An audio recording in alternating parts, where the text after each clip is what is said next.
sigue siendo bastante complicado, bastante complicada la situación que se vive en Chile, porque Chile sigue siendo un Estado que mantiene una declaración que escribieron como presentación al mundo para el centenario, que dice que Chile es un país de blancos, donde no fue necesaria la importación de negros y donde la presencia de lo indígena al sur de Chile y en las más bajas capas del pueblo es visible solo al ojo del experto.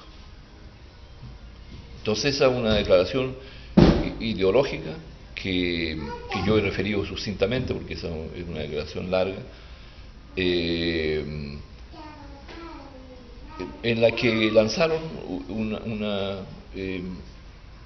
unos cuantos puntos que determinan cómo educar, cómo informar, qué considerar progreso, desarrollo, cómo abordar la salud, ¿no? Se cinde la política de la cultura, ¿no? se fragmenta la política desde la cultura. Entonces por eso hoy día ocurre que todo lo político no considera la totalidad. Esto del hecho filmoniano. Y en esa circunstancia, cuando el Estado en esa declaración está diciendo en estos conceptos unívocos, ¿no? Estas definiciones unívocas de progreso y desarrollo contra la naturaleza y no con la naturaleza como lo plantean nuestros pueblos, particularmente el pueblo mapuche, lleva a que los pueblos hoy día sean violentados, solo las comunidades, ¿no? Sean violentadas solo por la defensa de la naturaleza. Una naturaleza que está siendo depredada por las grandes empresas nacionales y transnacionales, ¿no? Con la colaboración del Estado, porque estas empresas son subsidiadas. Entonces, nuestra gente se levanta para defender a la madre tierra, porque nuestra gente dice, somos hijos, hijas, brotes de la madre tierra, de la Mapuñuque, que nos da todo lo que necesitamos para vivir. Y nuestra pregunta, dicen, es: ¿qué hijo, qué hija agradecida no se levanta cuando su madre es avasallada? Y eso es lo que está ocurriendo en nuestras comunidades. Por eso hay presos políticos, hay gente que ha sido asesinada. Todo lo que sucede cuando hay una defensa con tanta ternura como lo ha hecho nuestro pueblo, ¿no? Luego que la respuesta podría ser mucho más drástica, pensando que esta es una historia que se arrastra ya de mucho tiempo, son 200 años ya, ¿no? En que el Estado chileno ingresó violentamente, ¿no? Y que intenta ocultar ese hecho terrible, ¿no? En un eufemismo que sigue pregonando la historia oficial de Chile, que no ha permitido la presencia de otras historias, como pacificación de la Araucanía. Una pacificación que culminó en el año 1883 y que tiene una réplica, paradoja también terrible en 1973 que yo llamé en un libro que se llama Recado Confidencial a los chilenos, lo denominé la pacificación de los chilenos, porque eso es lo que ha sucedido en nuestro territorio. Hoy día lo que está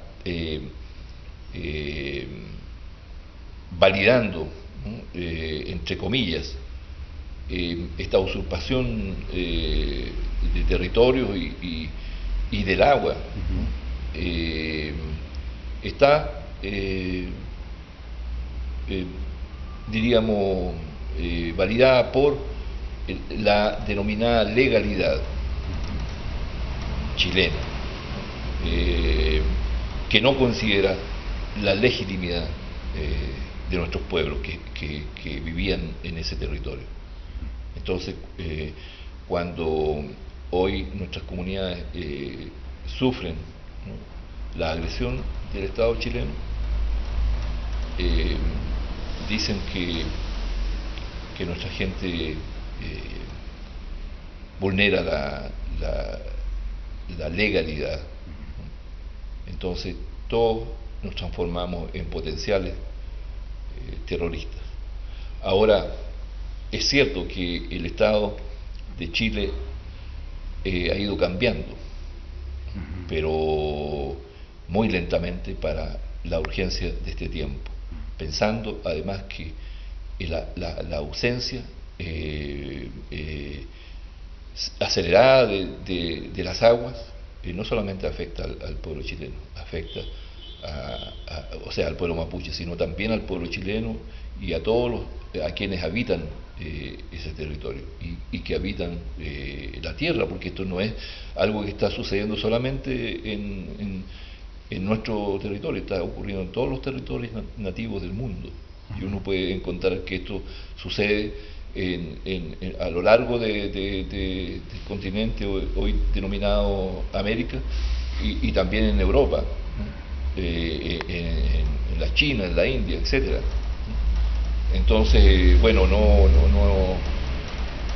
no por casualidad surgió el movimiento zapatista en México. Son los mismos problemas y muchas veces son las mismas empresas transnacionales que están en nuestros territorios de pueblos nativos. Y esa es la razón por la que nuestro pueblo hoy día